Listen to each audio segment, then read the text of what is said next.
பெயர் பாக்யராஜன், ரிஷிவந்தியம், மனித உரிமை சங்கத்தில் மாவட்டம் இருக்கேன். இஸ்லாம் ஒரு இனிய மார்க்கம் அப்படின்ற ஒரு நல்ல நிகழ்ச்சியில கலந்துக்க வாய்ப்பு கொடுத்த உங்களுக்கு நன்றி. புகாரி முதல் பாகத்துல 253 254வது பக்கத்துல அனஸ் ரலின்றவர் அறிவிக்கிறாரு ஒரு விஷயத்த. ஆண்களோட சாட்சியில பெண்களோட சாட்சி பாதியாக தான் மதிக்கப்படும் அப்படின்னு சொல்லியிருக்காங்க. அதுக்கப்புறம் ஒரு குழந்தை தாயோட கருவறையில உருவாகும் போது அவன் நல்லவனா கெட்டவனா, செல்வந்தனா பணக்காரனா, ஏழையா, படிச்சவனா படிக்காதவனான்னு எழுதப்பட்டு விட்டது அப்படின்னு அனஸ் ரலி சொல்றார். அறிவிக்கிறவர் அவர் தான் புகாரில. அதுக்கு பிறகு 254வது பக்கத்துல பெண்கள் மாதவிட காலத்திலையும் சில நோய் நொடியா இருக்கும் போதும் தொழுகையை நடத்த முடியல, நோன்பு நோக்க முடியல, அதனால அவங்க மார்க்க கடமையை பாதி தான் செய்யறாங்க.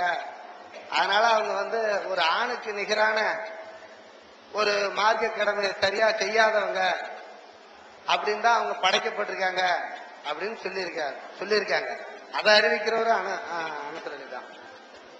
நான் இதுல என்ன கேள்வின்னு கேட்கிறேன் அப்படின்னா, அப்ப கருவறையில இருக்கிற ஒரு எழுதப்பட்டு விட்டது அப்படிங்கிறத நாம ஏத்துக்க முடியுதா? பெண்கள் இறைவனால் படைக்கப்பட்டவர்கள், அனைவரும் சமம் அப்படின்ற ஒரு விஞ்ஞான உலகத்துல இருக்கும்போது அவங்கள நம்பி பாதி தான், அவங்க நமக்கு நிகரானவங்க இல்லை அப்படின்ற ஒரு நிலைய நம்ம ஆதரிக்கிறோமா? இந்த 33% இடஒதுக்கீடு உணர்வு பத்திரிகையில உங்க கருத்து வரவே இல்லை. நானும் பிரிச்சு மேய்ஞ்சி பார்த்துட்டேன். ஒரு வாரம் கூட வரல. தேடி பார்க்கற கிடைக்கல. அதான் நேரடியே சேர்ந்துட்டேன். இன்னைக்கு டியூட்டிக்கு லீவ் போட்டு வந்திருக்கு இதுக்காகவே. இதுல தலைவரோட கருத்து என்ன? அதான் இந்த சமுதாயமும் உலகமும் ஏத்துக்கணும். 300 கோடிக்கு மேற்பட்ட பெண் மக்களுக்கு நாம என்ன செய்ய போறோம்? நம்ம நிலைப்பாடு என்ன? இதாங்க. அதாவது அவர் இஸ்லாம் சம்பந்தப்பட்ட நபி மொழிகளை எல்லாம் படிச்சிருக்கிறார். படிச்சுட்டு அதுல இருந்து தான் அவர் கேள்வி கேட்கிறார். அதுல என்ன கேட்கிறாருன்னு கேட்டா, நபிகள் நாயகம் சொன்னதாக சில செய்திகளை இங்க எடுத்து காட்டுறார். ஒண்ணு பெண்களுடைய சாட்சி ஆண்களுடைய சாட்சியில் பாதி. ஒரு பிரச்சனைக்கு சாட்சி சொல்றதா இருந்தா 2 ஆம்பளை சாட்சி சொல்லலாம்னு இருக்கும் பொழுது ஒரு ஆம்பளை சாட்சி சொல்லலாம்னா அதுக்கு 2 பொம்பளை வரணும். 2 பொம்பளையுடைய சாட்சியமும் ஒரு ஆணுடைய சாட்சியமும் சமம் என்று நபி சொன்னதாக என்ன இருக்கிறது? அது உங்களுடைய ஹதீஸ் நூல்கள்ல இருக்கிறது. அப்ப பெண்களுக்கு உரிய உரிமை இல்லாத மாதிரி தெரிகிறது. அதே மாதிரி இந்த மாதவிடாய் நேரங்கள்ல அவங்க தொழுகாம இருக்கிறது, நோன்பு வைக்காம இருக்கிறதெல்லாம் வச்சு பார்க்கும் பொழுது வணக்க வழிபாடுகளையும் அவங்க பாதியா இருக்கிறாங்க என்று உங்க நபியே சொல்லியிருக்கிறார். அதுவும் இருக்கிறது. அதுபோக இப்ப பெண்களுக்கு 33% இடஒதுக்கீடு கொடுக்கணும்னு சட்டம் வரக்கூடிய நேரத்தில் அதை பத்தி உங்களுடைய உணர்வு பத்திரிகைகளை தேடி பார்த்தா அதை கூட நீங்க எழுதாம இருக்கிறீங்க. அப்ப பெண்களுக்கு ஏன் இந்த மாதிரி பாதிங்கிறீங்க? சரியான ஒரு சமத்துவம் கொடுக்காம வித்தியாசமா நடத்துறதுக்கு என்ன காரணம்? அதான் அவருடைய அடிப்படையான கேள்வி. முதலாவது விஷயத்துக்கு இந்த இடஒதுக்கீட்டுக்கு ஒரே கேள்விதான். பெண்களுக்கு சட்டமன்றத்திலையும் பாராளுமன்றத்திலையும் 33% இடஒதுக்கீடு கொடுக்கணும் அப்படின்னு எல்லா கட்சிகளுமே பரவலா இப்ப பேச ஆரம்பிச்சுட்டாங்க. ராஜ்யசபாவில் அந்த தீர்மானம் கொண்டு நிறைவேறியாச்சு. மக்கள் சபையில கொண்டு நிறைவேற்றணும். அதுக்கப்புறமேல சட்டம் ஆகும்னு வைங்களேன். இப்ப சட்டம் ஆகல இன்னும். இப்ப பெண்களுக்கு இப்ப 100 சட்டசபை இருக்குன்னு வைங்களேன். 100 சட்டசபையில 33 சட்டசபை தொகுதி பொம்பளைகளுக்கு ஒதுக்கிறன்னு, அதுல பொம்பளை தான் போட்டிடணும் எந்த கட்சியா இருந்தாலும்.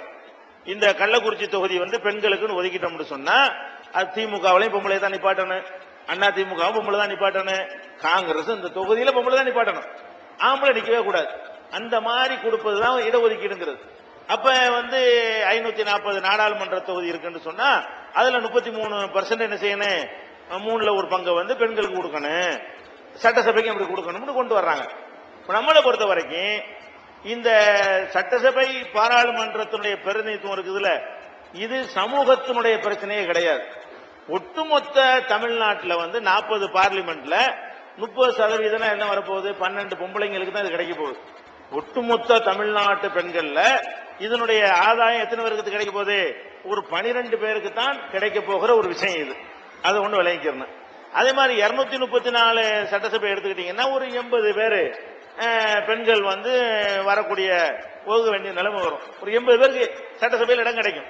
இது ஒட்டுமொத்த பெண்களை தூக்கி விடக்கூடிய ஒரு மேட்டர்லாம் கிடையாது. இது ஃபர்ஸ்ட் விளங்கி கொள்ளணும். இப்ப பெண்களுக்கு இந்த சட்டசபை பார்லிமெண்ட்ல இடஒதுக்கீடு கொடுத்தல் என்பதற்கு நாம எதிரி கிடையாது. அவங்க வரலாம்.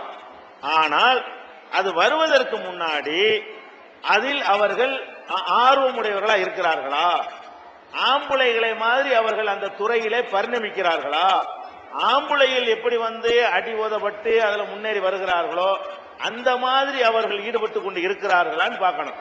இது பெண்களை விரும்பாத ஒரு துறையாக இருக்கிறது. நீங்க பாத்தீங்கன்னா இப்ப அரசியல் கட்சி எடுத்துக்கிறங்க.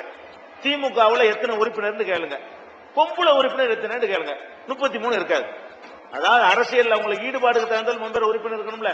உறுப்பினரா சேர்றதை எடுத்துக்கிட்டீங்கன்னா ஒரு கள்ளக்குறிச்சியில ஒரு 100 திமுக மெம்பர் இருந்தாங்கன்னு சொன்னா 33 பொம்பளை இருக்குமான்னு இருக்காது. 2 இருக்கலாம், இல்ல 1 இருக்கலாம். வழங்குதா?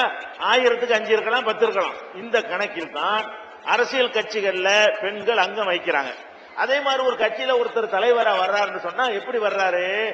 ஆரம்பத்துல கொடி பிடிச்சி, கோஷம் போட்டு, பசஜட்டியை தூக்கி, போஸ்டர் ஒட்டி, மண்டையெல்லாம் உடஞ்சி தடியடி வாங்கி, ஜெயிலுக்கு போய், இப்படிதான் அரசியல் கட்சியில ஒருத்தர் மேல வரைக்கும் வர்றாருன்னா, ஒரு வட்ட செயலாளர் வர்றாரு, மாவட்டமா வர்றாருன்னு சொன்னா அவருக்கு பின்னணியில் இதெல்லாம் இருந்திருக்கும்.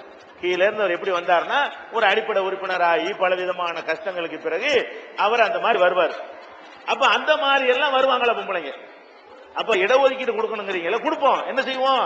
அவர் முதல்ல கொடி பிடிக்க சொல்லுங்க, பச ஓட்ட சொல்லுங்க. கையெழுத்து போடுறதுக்கு மட்டும் உட்கார வேண்டாம். அது எப்படி உழைக்கிறது ஒருத்தன், அனுபவிக்கிறது ஒருத்தங்கிறது தான் இங்க வருது. அவரவர்கள் உழைத்தவர்கள் படிக்கிறத கொடுங்க, 50 கூட கொடுங்க, கல்வியில கொடுங்க. ஏன்? அது 2 பேரும் ஒன்னா போய் படிக்க போறோம், ஒரே மாதிரி கஷ்டப்பட்டு ஒரே மாதிரி எழுதி ஒரே மாதிரி பாஸ் ஆக போறோம். எல்லா பெண்களுக்கும் கிடைக்காது. படிப்புல இட ஒதுக்கீடு 50 கொடுங்க, எல்லாரையும் முன்னேற்றதா இருக்கும். வேலை வாய்ப்புல கொடுங்க, அது முன்னேற்றக்கூடியதா இருக்கும். இது அரசியல் என்பது இவர்கள் கீழே எல்லாமே தியாகம் பண்ணாம வந்தவர்கள் தான். நீங்க ஜெயலலிதாவுல இருந்து, சோனியாவுல இருந்து, வேணசீர் புட்டவுல இருந்து, பண்டாரநாயகா ஸ்ரீமா சந்திரிகாவுல இருந்து உலக பெண்கள் தலைவர்கள் எடுத்துக்கிட்டீங்கன்னு சொன்னா அவர்கள் ஒரு ஆணை சார்ந்து மனைவியாகவோ மகளாகவோ இருந்ததனால் அந்த இடத்துக்கு வந்திருப்பாங்களா? வேற எப்படி வந்தாங்க? எம்ஜிஆர்ங்கிற ஒரு வந்த மாதிரி உழைச்சதும் ஜெயலலிதா வந்தாங்களா? இல்ல, எம்ஜிஆரோட நெருக்கமா இருந்தார்கள், அவ்வளவுதான்.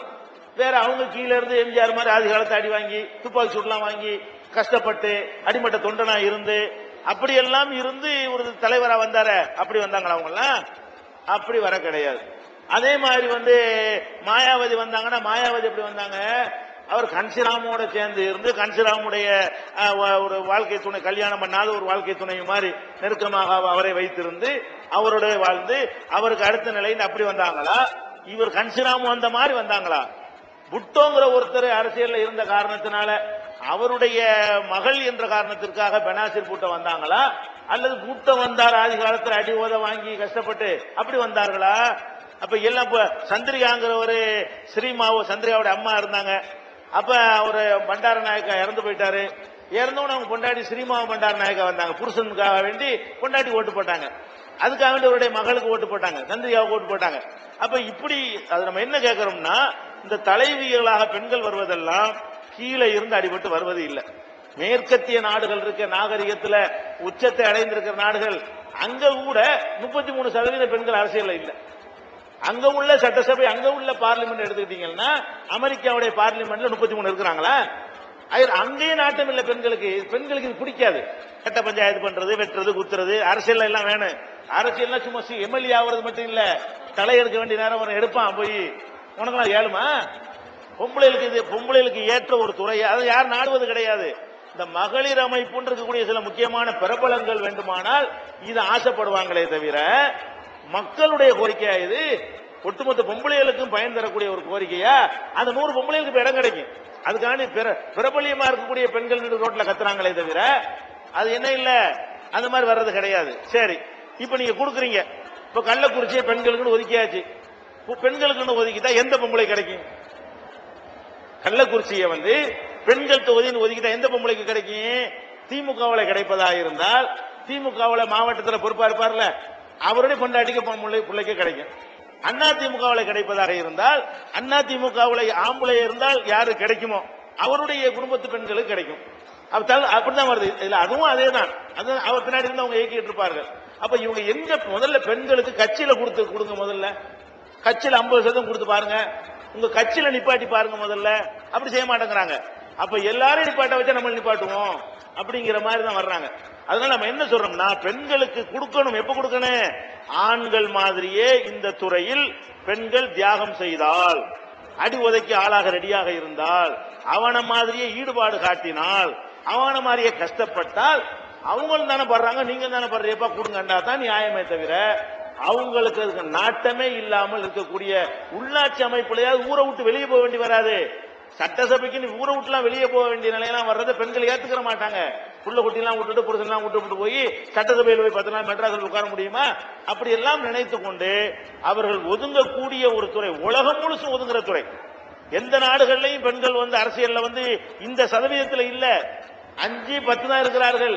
முன்னேறிய நாடுகள்ல கூட 33%, 50% அமெரிக்காவில், ஐரோப்பா, லண்டன்ல எங்கேயும் கிடையாது.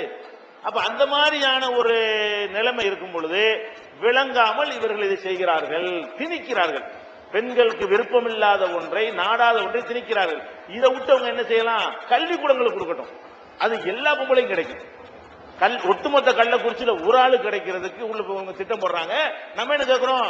கள்ளக்குறிச்சியில் உள்ள அம்புட்டு பொம்பளைக்கும் பாதி இடத்த கொடு, கல்லூரியில கூட படிப்புல கொடு, இது கேட்கலாம். அதனால நம்ம வந்து அந்த இடஒதுக்கீடு சம்பந்தமாக உள்ள கருத்து இதுதான்.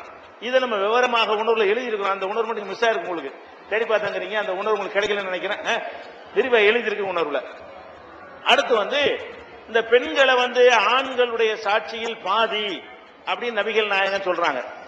இது மார்க்கம் மட்டும் இதை சொல்லல, அறிவியலும் சொல்லுகிறது. பெண்களை பொறுத்த வரைக்கும் அவங்களுக்கு வந்து நல்லா படிப்பாங்க, நல்ல மார்க் எல்லாம் வாங்குவாங்க, நல்ல ஞாபக சக்தி எல்லாம் இருக்கும். அதுல எல்லாம் மாற்று கருத்து கிடையாது. ஆனால் பெண்கள்கிட்ட உள்ள முக்கியமான தன்மை என்ன, ஆண்களுடைய தன்மை என்ன என்பதை மனோதத்துவ நிபுணர்கள் ஆராய்ச்சி செய்து இப்ப நமக்கு சொல்றாங்க. சொல்லாட்டாலும் உங்களுக்கே தெரியும். என்ன தெரியும் கேட்டா, பெண்கள் தன்மை என்னன்னு கேட்டா, விரும்பின ஒரு ஆளாக இருந்தால், அவங்களுக்கு வேண்டிய ஒரு ஆளாக இருந்தால், அவர் செய்கிற ஒரு துரும்பையும் பெரிய மலையாக பெருசாப்படுத்தி மிகைப்படுத்துவார்கள். குறையையும் அது மாதிரி பிடிக்காதவனுடைய குறையும் என்ன செய்வாங்க? மிகைப்படுத்தி என்ன செய்வாங்க? பேன பெருமாளாக்குறதுமாங்கல்ல. இந்த மாதிரியான ஒரு தன்மை பெண்கள்கிட்ட அதிகமாக இருக்கிறது. இப்ப சாட்சி சொல்றதுக்கு இந்த தன்மை வரக்கூடாது. உள்ளதை உள்ளபடி சொல்லணும். என்ன மாமியா உழைச்சா மண்குடம், மருமம் உழைச்சா பொன்குடங்கிறாங்கல்ல, அதெல்லாம் பெண்களுக்கே உள்ள பழமொழி தான் அது. அப்ப அந்த மாமியாக்காரி ஒரு குடத்தை உடைச்சிட்டான்னு வைங்களேன், மண்குடம் தானே அப்படின்னு சொல்லிட்டு போயிருவாங்க. மருமம் உடைச்சான்னு என்ன செய்யும்? அது மண்குடம் பொன்குடமா போயிடும். வழங்குதா? எப்படி உடைக்கலாம், பொண்ணு மாதிரி நான் வச்சிருந்தேன் அப்படின்னு சொல்ல ஆரம்பிச்சிருவாங்க. அப்ப பெண்களை பொறுத்த வரைக்கும் அவங்களுக்கு வேண்டிய ஒன்றுக்காக வேண்டி கூடுதலாக மிகைப்படுத்தி சொல்வதும், குறைகளையும் அது மாதிரி பெருசு. புருஷன் முன்னாடி சண்டையில வருவாங்க, ஒரு விஷயத்தை சொன்னா எந்த அளவுக்கு முக்கியத்துவம் கொடுக்கணுமோ அதோட கூட கொடுப்பாங்க. ஒரு குறை சொல்றது கூட, புருஷன் சண்டை பிடிக்கிறதுல கூட ஒரு 5 பைசா மேட்டரை வந்து ஒரு 5000 ரூபாய் அளவுக்கு சொல்லுவாங்க. அந்த அளவுக்கு பெருசா சொல்லக்கூடிய தன்மை. அப்ப சாட்சி சொல்லக்கூடிய நேரத்தில் ஒண்ணு கிடக்கு ஒண்ணு சொல்லிட்டு அடுத்தவனை பாதிக்கும். கொலைக்கு சாட்சி சொல்ல வேண்டி வரும், கொடுக்கல் வாங்கலுக்கு சாட்சி சொல்ல வேண்டி வரும். அதுல அந்த மிகைப்படுத்தக்கூடிய தன்மை அவங்கள்ட்ட இருக்கும் பொழுது யதார்த்தமாக அவங்க சொல்ல மாட்டாங்க அப்படிங்கிறது ஒண்ணு. அது போக அவங்களுக்கு வந்து இந்த மாத விளக்கு டைம் இருக்கு இல்லையா, மென்சஸ் டயத்திலையும் அந்த மாத விளக்கு நிற்கக்கூடிய அந்த பருவத்திற்கு பிறகும் அவங்களுடைய மன பிரச்சனையில் சிதைவு ஏற்படுது, கண்டுபிடிச்சிருக்கலாம். அந்த நேரத்தில் அவங்க நார்மலா இருக்க மாட்டாங்க. அந்த நேரத்தில் வந்து சாதாரண நேரத்தில் இருப்பதை விட அவங்களுடைய சிந்தனை திறன்ல எல்லாத்திலையுமே ஒரு வித்தியாசம் இருக்கிறது. அதையும் ஆராய்ச்சி நினைஞ்சிருக்கிறாங்க, கண்டுபிடிச்சிருக்கிறாங்க.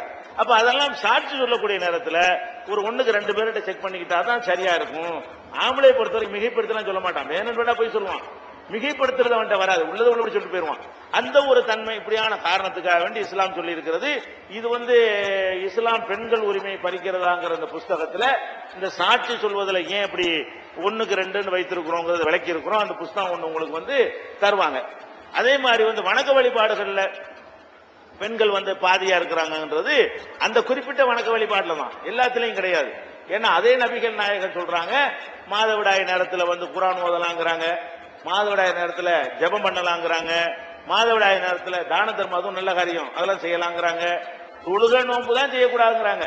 அப்ப நபிகள் நாயகம் சொன்னதுடைய பொருள் என்னன்னு கேட்டா அந்த 2 வணக்கத்தில் பாதிக்கிற அர்த்தம் வருமே தவிர மற்ற வணக்கங்களை எல்லாம் உங்களுக்கு செய்ய சொல்லி அதே நபி தான் சொல்லியிருக்கிறாங்க. ஒட்டுமொத்தமாக அந்த அர்த்தம் வராது.